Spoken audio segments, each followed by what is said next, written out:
안녕하세요. 만나서 반갑습니다. 역사가 김영준입니다.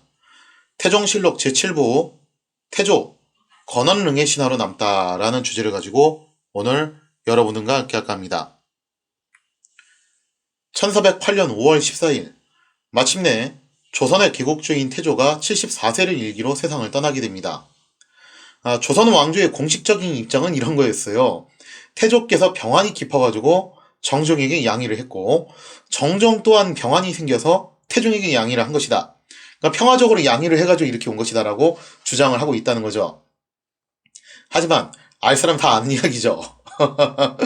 실제로는 태조는 개국 초기에 벌어졌던 정말 살벌했던 권력투쟁에서 밀려났던 것이고 그 치열한 사투 속에서 정치투쟁의 달인, 정치구단, 태종이 최종적으로 승리를 거머쥐었다라고 볼 수가 있겠죠.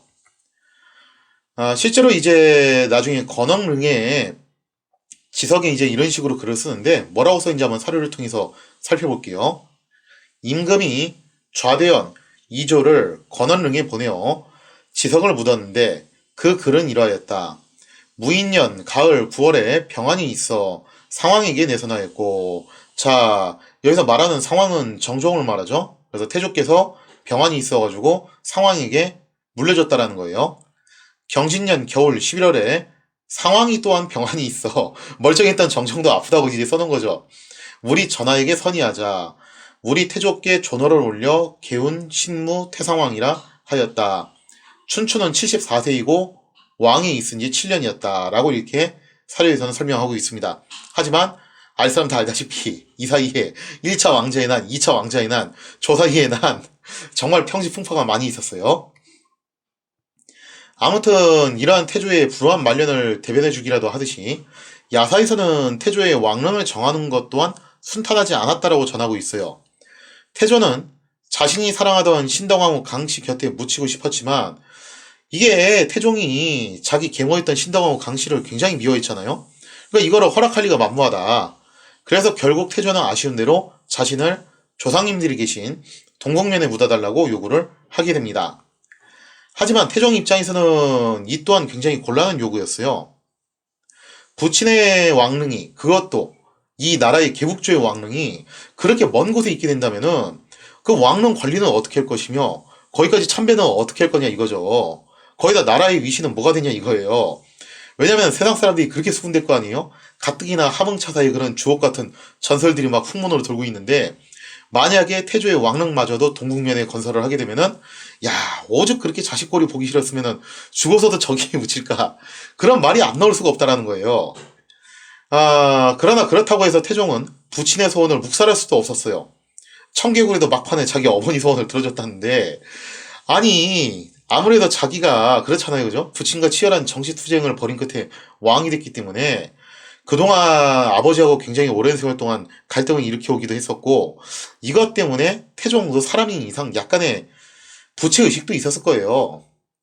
하물며 부친의 마지막 소원인데 자식된 도리로 이것마저도 외면할 수 있는 건 아니지 않냐 그런 이제 고민에 빠졌겠죠. 자, 결국 이러한 고민 끝에 태종이 내린 결론은 나름의 절충안을 둔 방법이었습니다. 그것은 바로 태조의 왕릉을 일단 경기도 구리시에 건설하되, 참고로 왕릉들은 다 경기도에 있어요. 경기도 밖을 벗어나지 않고서 이제 그 안에서 짓게 되는데 그 대신 봉분을 어떻게 만들 것이냐, 즉 태조의 고향인 함흥에서 가져온 흙과 억새풀을 공수해 와서 그것으로 장식해서 함흥의 분위기를 한껏 자아내보자라는 거죠. 그래서 지금 사진에 보시는 게 바로 건원릉에 있는 봉분의 모습인데요. 건원릉에 있는 봉분은 저렇게 억새풀로 상당히 투박하게 장식이 되어 있습니다. 태종이 내놓은 이 기막한 묘수로 결국 태조의 왕릉은 일단 경기도 구리시에 안장이 돼요. 그래서 여기에 있는 게 건원릉이고, 그리고 이 건원릉은 다른 왕릉과 달리 억새풀이 무성한 그런 투박한 모습을 갖추게 되었다라는 그런 이야기가 전해져 오고 있습니다. 자, 그러면서 이제 태조는 이 건원릉의 신하로 떠나게 되는데 사실 그 태조의 정식 풀 네임이 이거예요. 우리가 그냥 줄여서 태조라고 부르지만 그 태조는 왕이 돌아가시면은 그 후대의 왕과 신하들이 평가를 내려가지고 바치는 묘호예요. 그러니까 여러분들이 알고 계시는 태정, 태세, 문단세는 다 그런 묘호고 살아생전에 받는 게 아니에요. 이거는 살아생전에 자기는 뭐라고 불릴지 모르는 겁니다. 다만 태조 같은 경우는 뭐 본인이 건국조니까 태조로 불릴 확률이 높다는 걸 알고 있었겠죠. 아무튼 이제 제가 건원릉이라는 글자 밑에 써놓은 한문, 그게 이제 풀네임인데, 먼저 태조, 이거는 묘호고, 그 다음에 강헌. 조선이 어쨌든 명으로부터 조공책봉을 받는 관계잖아요. 그러면은 이제 조선의 왕이 세상을 떠나면은 명의 황제가 시호를 내려줘요. 그 시호가 바로 강헌입니다. 그래서 강헌대왕이라고도 불려요. 그리고 난 다음에 그 뒤에 있는 게 지인계훈인데, 이 지인계훈은 정종이 올린 전호예요. 그 다음에 그 뒤로 있는 게 성문신무. 성문신무 대왕인데, 대왕이야 뭐 그렇다 치고 성문신무는 신하들이 올린 전호입니다. 그래서 여기까지가 풀네임이고, 나중에 후대에 가면은 숙종이 다시 또 전호를 또 바쳐요, 여기다가. 그래서 정의광덕이라는 전호를 바치거든요. 그래서 제가 뭐 여기다 쓰지는 않았지만 진짜 풀네임을 다 이제 조선 후기에 태조의 풀네임을 쫙 부른 다음에 이렇게 되는 거죠. 태조, 강헌, 지인계훈, 성문, 신무, 정의 광덕대왕이다 라고 부르는 것이 풀네임인데, 그냥 우리가 줄여서 일반적으로 뭐라고 부르냐면은 태조라고 부르게 된다라는 겁니다. 그렇다면은 조선시대 왕릉은 대체로 어떤 구조로 만들어졌느냐? 조선시대 양반들은요, 조상님들의 묘지를 풍수지리에 입각한 명당 자리에 건설하고자 했어요. 왜냐면 조상님을 명당 자리에 모시는 것이야말로 성리학에서 가장 중요시 여기는 효를 충족시키는 조건 중 하나였다는 겁니다. 그러니까 일반 양반들도 이 정도였는데, 하물며 일국의 왕을 모시는 왕릉은 뭐 말할 것도 없다는 거죠. 따라서 왕릉들도 대체로 풍수지리에 입각해서 배산임수, 뒤에는 산이 있고 앞에는 하천이 흐르는 그런 형태의 명당 자리를 선정해서 정하게 됩니다. 여기 왕릉 명당 자리 구하는 문제 때문에 조선 정계에서 여러 번 이제 이슈가 되기도 해요. 이 얘기는 뭐 차차 하나씩 이제 설명을 해드릴 거고요. 그리고 이제 기본적으로 배산임수 구조를 갖고 있기 때문에 무덤이 있는 그 위치는 약간 좀 언덕 경사진 곳에 위치해 있습니다. 대체로 이제 그런 구조를 가지고 있다라고 할 수 있겠죠. 자, 그렇다면 조선시대 왕릉의 내부 구조는 어떤 모습인가? 조선시대 왕릉에는 나름의 표준 양식이 있기는 있었어요. 근데 모든 왕릉들이 그 조건을 충족시키는 것은 아니었다는 거죠. 그러니까 케이스 바이 케이스인데 왕릉마다 다 조금씩 차이는 있어요. 자, 그래서 제가 이제 실제로 조선 왕릉을 다녀온 그 답사를 토대로 좀 소개를 해드리려고 하는데요. 동구릉을 가가지고 건원릉을 직접 보고 왔으면 정말 좋았을 뻔했는데, 아쉽게도 제가 건원릉을 못 가봤어요. 하여튼 언젠간 여기를 가보려고 계획 중인데, 일단 거기는 제가 직접 못 가봤고요. 그래서 제가 다녀온 곳 중에 하나가 어디냐면은 바로 선정릉이에요. 그 선정릉은 도심 한복판에 있는 왕릉이잖아요. 그래서 교통편 상으로는 가기가 상당히 용이합니다. 참고로 제가 또 차가 없어가지고 대중교통으로만 다녀야 되는 터라 좀 교통이 외진 곳에 있거나 그러면은 좀 다니기가 어렵긴 해요. 하여튼 이런 답사 갈 때 그런 게 좀 불편하게 하더라고요. 그나마 다행인 게 노론쟁이가 차가 있어가지고 가끔 이제 그 친구 통해서 가기는 하는데, 또 매번 부를 수는 없잖아요. 그죠? 아무튼간에 이제 선정릉을 가게 됐는데, 이 선정릉에 대해서 간단하게만 소개를 해드리자면은, 선정릉은 두 개의 왕릉을 세트로 묶어놓은 거예요. 하나는 선릉, 하나는 정릉입니다. 여기서 이제 선릉은 조선의 9번째 임금이었던 성종, 그리고 성종의 계비였죠. 정현왕후 윤씨의 무덤이 여기 있어요. 자, 그 다음에 이제 또 정릉이 뭐냐면은, 여기서 말하는 정릉은 신덕왕후 강씨의 그 정릉이 아니에요. 여기서 있는 이 정릉은 중종의 정릉입니다. 자, 그런데 이 중종이 바로 성종과 정현왕후 윤씨 사이에서 태어난 아들이잖아요. 그러니까 결국에는 이 부모 자식이 전부 다 여기에 묻혔다라고 보시면 되겠죠. 자, 그래서 선릉과 정릉이 하나의 세트로 이렇게 보시면 되는데, 자, 선릉과 정릉을 갔다 온 것을 토대로 제가 이제 조선 왕릉 구조에 대해서 한번 간단하게 설명을 해드리도록 하겠습니다. 우선 왕릉 입구로 가보시면요, 입구에 반드시 설치되어 있는 게 뭐냐면은 바로 홍살문이라는 게 있어요.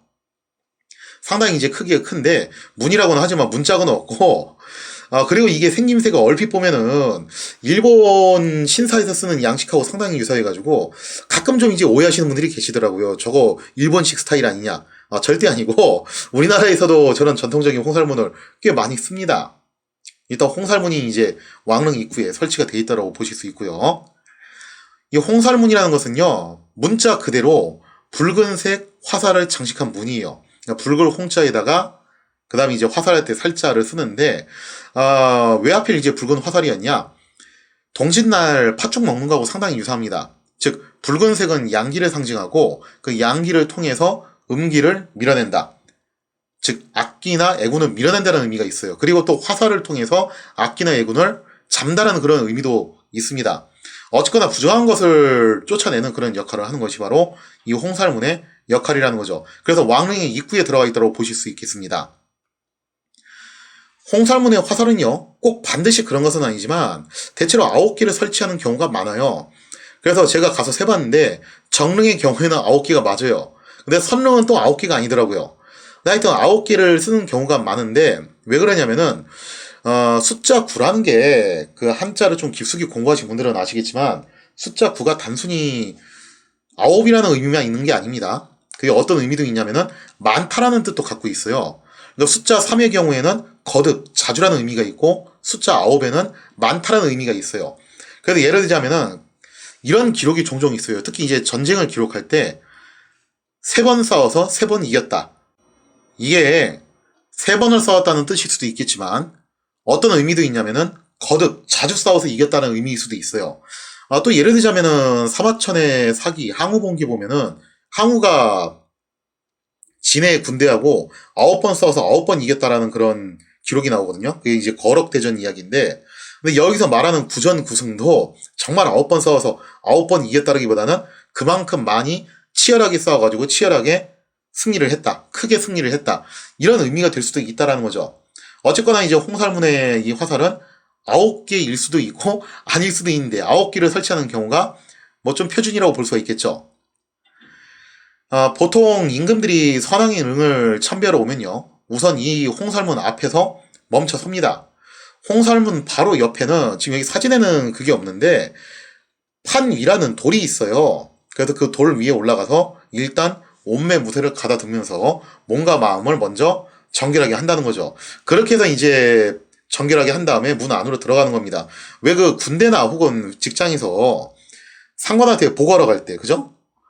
딱 그 부장님 집무실 앞에 어떻게 해요? 중대장 그 집무실 앞에 들어가기 전에 먼저 옷매무새 다듬고 들어가잖아요. 그런 거하고 똑같이 생각하시면 될 것 같아요. 자, 그렇게 해서 이제 안으로 들어가면서 본격적으로 왕릉 내부가 이제 공개가 되는데요. 자, 들어가시면 길이 이렇게 돼 있어요. 왕릉 안에 이제 나 있는 이 길을 갖다가 참도라고 합니다. 자, 준비가 끝나면 임금이 홍살문을 지나서 릉 안으로 이제 들어가게 되는데 그 참도는요, 박석으로 포장된 길이 2갈래로 있어요. 지금 보시면은 좌측, 우측으로 나눠져 있는데 살짝 좀 높낮이가 차이가 있어요. 좌측이 살짝 높고 우측이 살짝 낮습니다. 그래서 이게 의미가 있는데 좌측에 살짝 높은 길을 신도라고 부릅니다. 즉 신령이 다니는 길인데 무슨 얘기냐면은 선왕이 영원히 다니는 길이에요. 그 다음에 우측에 살짝 낮은 길을 어도라고 하는데 이거는 참배하러 온 임금이 가는 길이라는 거죠. 이처럼 이제 서로 높낮이가 살짝 다른 2개의 길, 즉 신도는 선왕이 영원히 다니는 길이고 어도는 참배하러 온 임금이 다니는 길인데 이 얘기는 무슨 얘기냐면은 임금이 능 안에 들어오게 되면은 홍살문을 지나게 되면은 선왕이 영원히 반갑잖아요, 그죠? 우리 아들내미 왔네? 하고서 어떻게 한다? 여기까지 직접 와가지고 마중을 나와서 참배를 하러 온 임금과 같이 걸어간다는 거예요.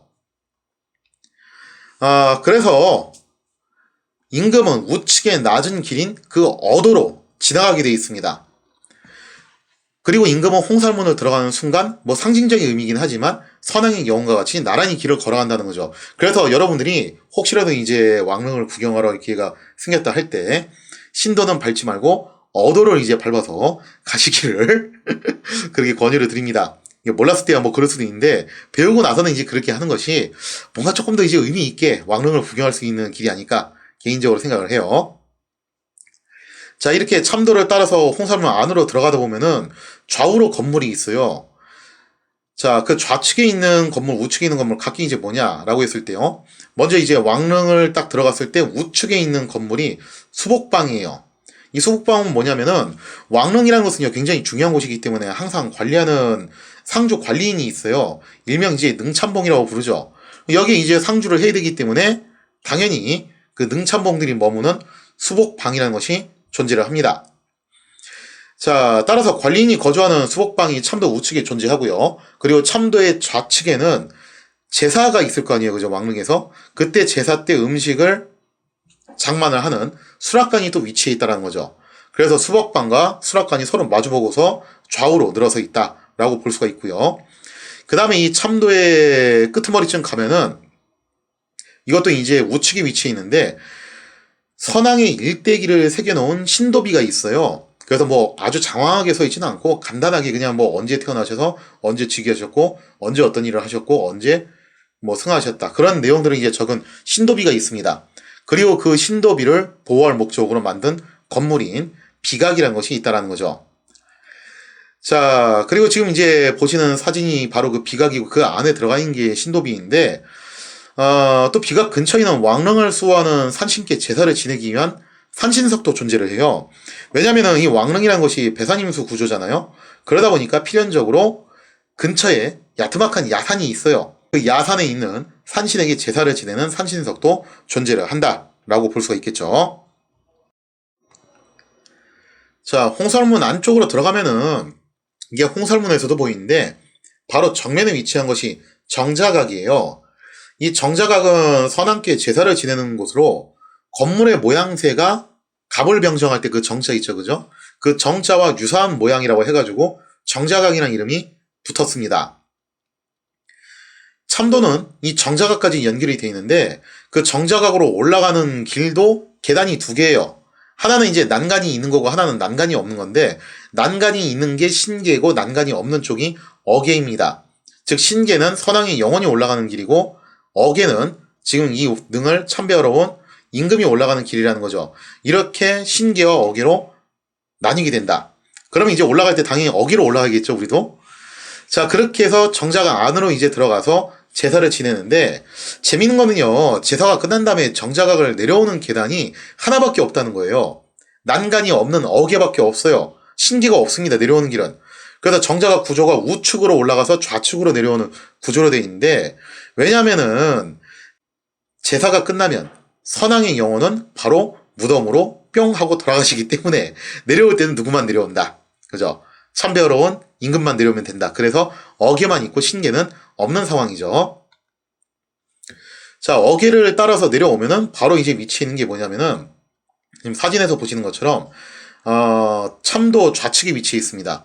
돌로 만든 구덩이인 예감이 있어요. 그래서 이 예감이라는 구덩이에다가 임금이 정자각에서 제사를 지낸 다음에 충문이 있을 거 아니에요? 그 충문을 가져와서 바로 이 구덩이에다가 묻는 작업을 한다는 거죠. 제가 여기 방문했을 때가 그 전날에 비가 정말 많이 내렸어요. 그래서 길이 좀 많이 질척거렸거든요. 그것 때문에 고생을 좀 했는데 그래서 그런지 예감 구덩이에도 물이 좀 많이 차 있더라고요. 절대 우물 아닙니다, 이거. 근데 재밌게도 태조의 건원릉과 태종의 헌릉에만 한정되어 있긴 한데 그 예감 근처에는 충문을 불태우는 소전대가 있기도 해요. 그래서 아마 이제 태조하고 태종 때는 소전대에서 제문을 불태운 다음에 그 불태운 재를 갖다 예감에다 묻는 방식으로 했던 것 같아요. 자, 그렇게 해서 이 예감에다 충문을 묻게 되면은 일단 선왕에 대한 제사는 이딸락 된다라고 볼 수가 있겠습니다. 자, 그 이후부터는 선왕의 육신이 잠들어 있는 무덤이 있는데 선왕의 무덤 앞에는요 여러 가지 석상들이 있어요. 이게 좀 아쉬운 게 뭐냐면은 우리나라 왕릉들이 다 그 무덤 근처로는 진입 못하게끔 막아놨어요. 그래서 선정릉도 진입 못하게 막아놓은 상태고 다만 좀 근처까지 가서 볼 수는 있거든요. 근데 이게 진짜 애석한 게 뭐냐면은 정면에서 보기 좀 힘들게 구조가 돼 있고 다 측면에서밖에 못 보게 돼 있더라고요. 그래서 제가 측면에서 찍은 사진을 할 수 없이 이제 가지고 왔는데 자, 여기는 석상들을 한번 놓고 보면요. 가장 이제 좌측에 보시면은 무석인이 있습니다. 즉 장군상이죠. 그 다음에 이제 우측에 보시면은 문석인이 있어요. 이거는 이제 문관의 상이죠. 그리고 이 무석인과 문석인 뒤에는 성마, 돌로 만든 말이 있습니다. 자, 구조가 어떻게 되어 있냐면은 무석인이 바깥쪽이고 문석인이 안쪽이에요. 그러니까 문석인이 왕릉에 좀 가까이 위치해 있는 거죠. 그리고 무석인은 지금 맞은편에 있는 무석인 보시면은 잘 보이실지 모르겠는데 뭔가를 짚고 있죠? 그게 바로 칼입니다. 칼이고 문석인은 안타깝게도 제가 뒷모습밖에 못 찍었어요. 하필이면 맞은편에 있는 게 정확하게 모양이 가려져가지고 제대로 이제 각도가 안 나오더라고요. 그래서 뭔가를 손에 들고 있는데 그게 뭐냐면 홀이에요. 그러니까 사극이나 드라마에서는 묘사를 잘 안 하는데 원래 왕을 만나러 갈 때 이거 들고 가게 돼 있습니다. 자, 무석인의 경우에는 왜 칼을 짚고 있냐면은 군권을 상징합니다. 그래서 무석인의 경우 이 칼을 짚고 있는 모양이고 왕이 군권을 갖고 있다는 것을 상징하는 거죠. 그 다음에 문석인 같은 경우 홀을 갖고 있는데 이 홀은 왕이 신하를 소환했을 때 반드시 가지고 와야 되는 바로 증표라는 거죠. 그리고 위치를 놓고 보면은 문석인이 왕릉에 가까이 있다는 거예요. 무석인보다. 그래서 이게 뭘 의미하는 거냐면은 문관이 무관보다 위에 있다라는 것을 또 의미하는 그런 모양새라고 볼 수가 있겠죠. 그리고 이들 무석인과 문석인 뒤에는 각기 돌로 만든 말인 성마가 배치되어 있습니다. 이거 말고도 무덤 주위에는 돌로 만든 호랑이나 양인, 이걸 이제 석양, 석호라고 하는데 그런 동물 조각상들이 또 쭉 있어요. 그럼 이런 동물 조각상들은 왜 있냐라고 했을 때 이유는 뭐 하나밖에 없죠. 악기를 쫓기 위한 그런 이제 주술적인 의미가 상당히 강하다라고 볼 수가 있겠습니다. 무덤의 바로 입구 부분으로 가면요. 거기에 뭐가 있냐면은 장명등이라는 게 있어요. 이 장명등이라는 것은 밤중에 불을 밝힐 수 있는 그런 기구인데 이 장명등이 정 가운데 설치가 되어 있고요. 그리고 무덤의 동쪽, 서쪽, 북쪽 이렇게 3면을 둘러싸고 있는 야트막한 담장이 있습니다. 그게 바로 곡장이에요. 곡장이 이렇게 둘러쳐져 있다. 물론 곡장의 기본적인 기능은 무덤을 보호하는 거죠. 그런데 이것도 나름의 풍수지리적인 의미가 존재를 하는데요. 뭐냐면은 풍수지리적으로 봤을 때 보통 그런 얘기를 해요. 한양을 만들 때도 숭례문 방면에서 좋은 기운을 받아들이고 북쪽에 있는 북문의 경우에는 나쁜 기운을 차단하는 역할을 하거든요. 그래서 북문은 보통 잠가놓고 잘 안 일어나요. 사람을 통행하는 그런 문을 안 쓴다는 거죠. 그래서 이렇게 3면으로 곡장을 치는 게 어떤 의미가 있냐면은 남쪽에서 좋은 양기를 받아들이고 북쪽에서 나쁜 기운을 차단한다. 그런 풍수지리적인 의미도 존재를 한다는 거죠. 그리고 이때 들어오는 좋은 기운이 쉽게 빠져나가지 말라고 만드는 게 있습니다. 그게 뭐냐면은 곡장 근처로 해가지고 좌우측 사이드에다가 만드는 건데 망주석이에요. 사실 망주석을 왜 만드냐에 대해서는 뭐 설이 분분하긴 해요. 몇 가지 설이 있는데 첫 번째 설은 여기에 능이 있다는 것을 멀리서도 보고서 바로 딱 이제 알 수 있게끔 그렇게 표시한 일종의 표지판 같은 역할을 한다라는 설이 있고 또 2번 설은 뭐냐면은 그냥 멋있어 보이려고 라는 설이 있고 또 3번 설은 뭐가 있냐면은 풍수지리적으로 봤을 때 좋은 기운이 남쪽에서 들어오잖아요. 근데 또 그게 금방 빠져나가지 말라고 양쪽 사이드를 이제 망주석으로 커버를 하는 거다라는 그런 의미도 있다. 뭐 그런 설도 있습니다. 하여튼 그렇게 세 가지 설이 있고요. 그 다음에 이제 무덤의 경우 왕의 능과 왕비의 능이 약간씩 차이가 있어요. 지금 보시고 있는 것은 선릉인데 그 선릉에서도 이제 성종의 무덤이에요. 그리고 여기서 조금 떨어진 지역에 정해나온 윤씨의 무덤이 있습니다. 양자 간에 어떻게 차이가 있냐면은 자 일단 병풍석이라는 게 있어요. 그 병풍석이라는 것은 기단을 높인 그 집안을 말하고요. 그 병풍석을 설치한 다음에 그 위에 봉분을 쌓고 그 다음에 그 주변을 다시 또 난간으로 둘러싸요. 그걸 이제 난간석이라고 합니다. 이렇게 난간석, 병풍석 그리고 그 위에 봉분이 설치된 게 왕의 그런 무덤의 형식이라고 볼 수가 있겠죠. 자, 그런데 왕비의 무덤을 가면요. 정해나온 윤씨의 무덤을 가면은 거기는요. 병풍석이 없습니다. 병풍석이 없고 바로 봉분이 있어요. 그리고 그 주변을 난간석이 두르고 있다는 거죠. 그래서 난간석만 있고 병풍석이 없는 것은 왕비의 무덤. 그리고 난간석과 병풍석이 다 있는 것은 왕의 무덤이라고 볼 수가 있겠죠. 그래서 실제적인 높이는 왕의 무덤이 더 높고 왕비의 무덤은 상대적으로 낮은 형태다라고 볼 수가 있겠습니다. 자, 그리고 무덤의 바로 앞에는 선왕의 영혼이 쉴 수 있는 혼유석이 있습니다. 거기 넓적한 사진에 보시면은 상다리 같이 생긴 거 있잖아요. 그죠? 넓적한 상다리처럼 생긴 바로 그 돌이 혼유석인데, 이 혼유석이 뭐 하는 곳이냐면은 여기에다 음식을 차리는 게 아니라, 음식은 이미 정자각에서 다 차리고서 제사는 끝냈어요. 다 끝내는 거고, 여긴 뭐 하는 곳이냐면은 선왕의 영혼이 나와서 잠깐 쉬는 곳이에요. 그러면은 참배를 하러 온 임금이 이 혼유석 앞에 가가지고 넋두리를 하는 겁니다. 아마마마, 그동안 강령하셨습니까?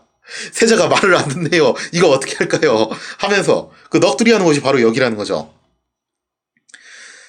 이렇게 해서 이제 왕릉의 구조에 대해서 좀 대략적으로 설명을 해드렸는데요. 다만 좀 주의하셔야 될 것은, 왕릉에 대해서 나름의 이제 그런 FM적인 구조는 있긴 있지만, 모든 왕릉이 그 FM 구조를 다 따르진 않는다. 왕릉마다 다 케이스 바이 케이스, 제각각 이제 좀 차이가 있다라는 것을 좀 이제 염두를 해두셨으면 좋겠습니다. 이렇게 해서 조선의 개국조 태조는 건원릉의 신화를 남긴 채 세상을 떠나게 됐습니다.